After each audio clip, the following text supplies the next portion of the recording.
Hey, what's up, VC? It's Steve again, Harmless Rebel, and this video is going to be a quick response to Billy Hurst's 200 subs contest. First of all, congratulations, Billy. I love the channel. I love the discussions that we've had both online and offline, so it's really cool having you in the VC. If you haven't stumbled across Billy's channel by chance, he's a country music singer, but he also is a metalhead at heart, so you get to see a pretty diverse grouping of music on all of his videos, everything from country to metal and everything in between. So but what he wanted us to do for his contest was to take one of our names, our first name or our last name, and then show an album and discuss that album. Choose an album for each letter of our name. So I went ahead and did that with my first name. I was actually going to use this album playing in the background for S. This is one of my favorite country albums. It's also one of my favorite albums by George Strait. This is the Pure Country soundtrack, and I think this is a perfect album. Beginning to end, it's just amazing. And the movie's pretty damn good, too. Unfortunately, it's not available on vinyl.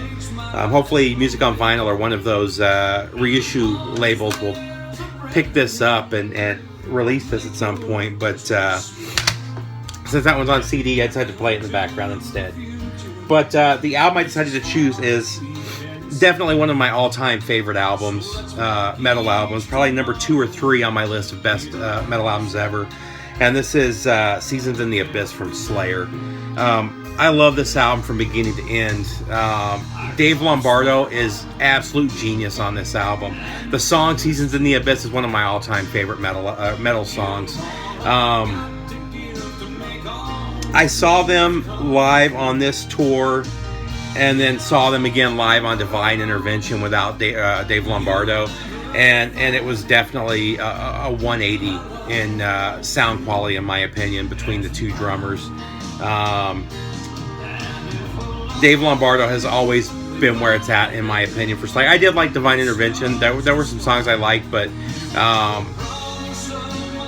I've been disappointed with every Slayer album that's come out without Dave Lombardo on drums, and that includes Repentless. But I've, like I said, I've always loved this album. When I was in the Persian Gulf the first time back in '98, this was my workout album. This never left my CD player. Every single day when I was in the gym, I was listening to this. And again, I just love this album beginning to end. Next up, the letter T. This album, in my opinion, is a perfect album. This is one of the all-time best albums for me.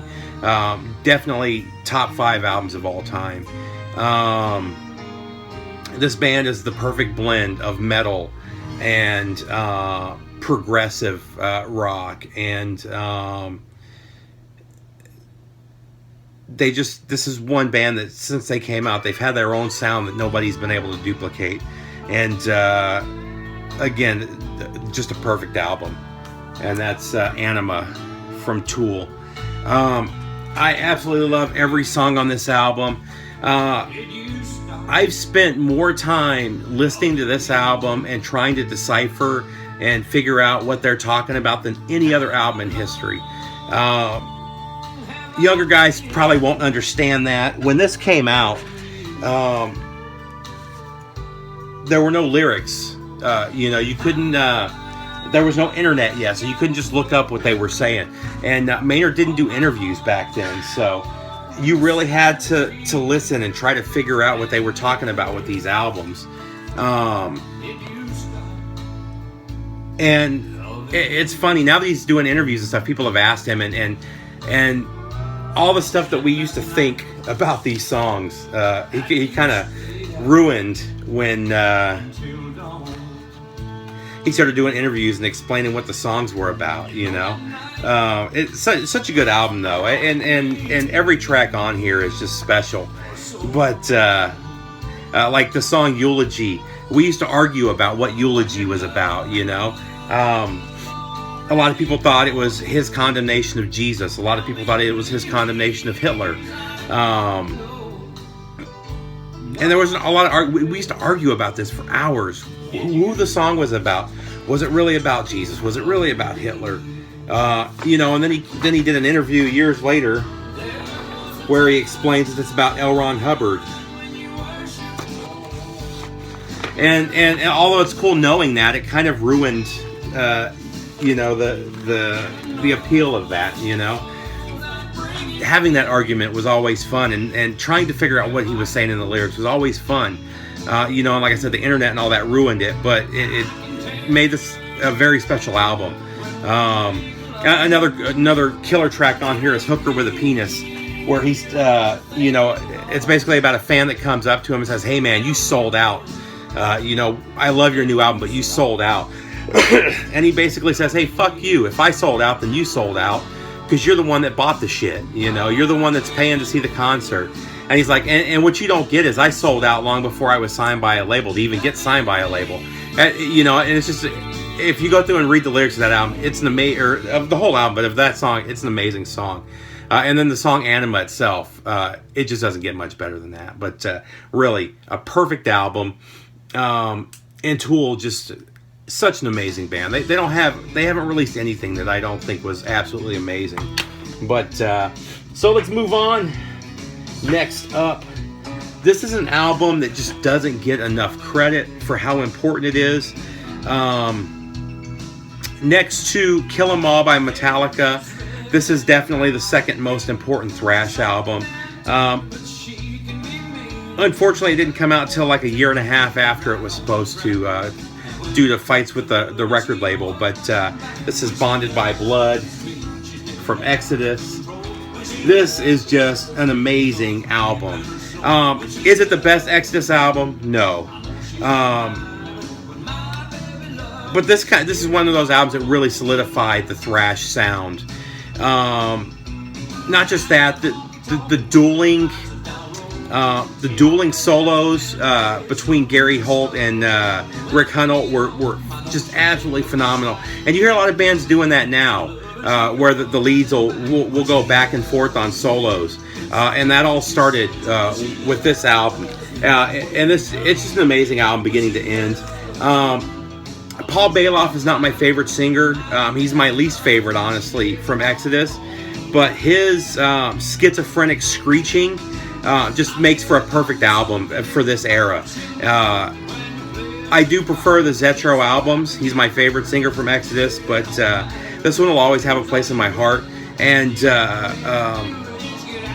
the song Piranha, one of the best metal songs of all time. That one's been covered a bunch of times, so I know Sepultura did a cover of that one.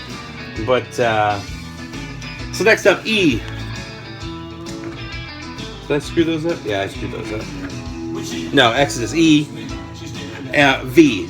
Next up, I wasn't sure what to do for V. I went back and forth. I thought about Voivod. But Voivod didn't have as big an impact on me musically as this one did. And this is Stevie Ray Vaughan. Any of the Stevie Ray Vaughan albums I could have shown. I decided to pull this one out because I don't see many people showing this. This was a record store day release from 2 or 3 years ago. This is a radio broadcast from, let's see what it says, what year. Live in Toronto, July 20th, 1983. But I'm a huge Stevie Ray Vaughan fan. I prefer his originals as opposed to his covers. A lot of people like Voodoo Child. Talk about how great Voodoo Child is. As much as I like his version of Voodoo Child, it doesn't hold a candle to the original from Jimi Hendrix. That being said, Pride and Joy, Testify, Texas Flood, Tell Me, You'll Be Mine. I mean, he's got so many classics. And if you run across a copy of this, grab it, because this is a really good live show. So that was V. E.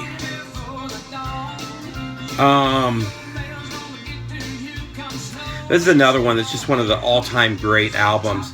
I don't see enough people showing this one when they talk about this artist. Actually, I don't think I've ever seen anybody on the VC show this album, which blows me away because, in my opinion, this is this artist's his second best album, and that's because his debut is unbeatable.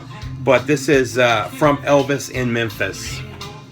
If you haven't heard this album, even if you're not a huge Elvis fan, I would recommend checking this one out. So what Elvis did with this one, this is right after the '69 comeback.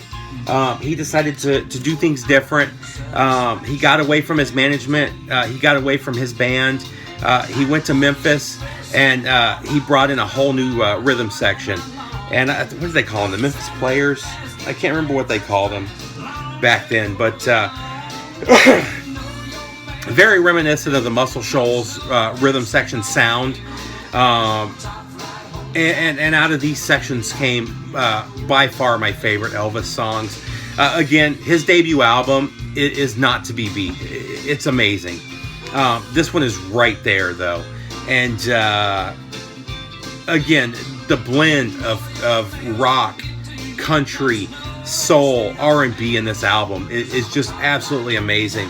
The biggest hit from this is without a doubt In the Ghetto, which is amazing. Unfortunately, I don't know why it didn't make this album, but this is also the sessions where they recorded Suspicious Mind, and for some reason they released that as a single as opposed to putting that on the album. If they would have put that on the album, this would have been his top album, his best album in my opinion, because that is my favorite Elvis song. But beginning to end, this album is absolutely amazing. And this is the Mobile Fidelity pressing, and it sounds beautiful. But definitely one that I highly recommend picking up. And then last but not least, I couldn't do a Billy Hurst contest video without some country music. So for In, we have Willie Nelson and Family, Honeysuckle Rose. I love this album. This one always takes me back to when I was a kid. Every summer, we would hit the road and drive from Phoenix to Louisiana to spend time with my grandparents or see my grandparents. And inevitably, within the first couple hours of the drive, this cassette would come out and it would go into the tape deck, and we would be listening to On the Road Again. But this album's got On the Road Again, Whiskey River. Let's see, I Don't Do Widows. I Don't Do Windows from Hank Cochran. Blue Eyes Crying in the Rain. Just an amazing album. If you like country music, if you like Willie Nelson, you got to have that one in the collection. But that's pretty much it, Billy. I hope you dug that. You don't need to enter me in the contest. I've got pretty much all the stuff that you showed for prizes. No big deal. Give my entry to somebody else. But it was fun doing the video. I love having you in the VC. Again, I'm going to put a link down below, everybody, to Billy's channel. Check him out. Subscribe. Take care.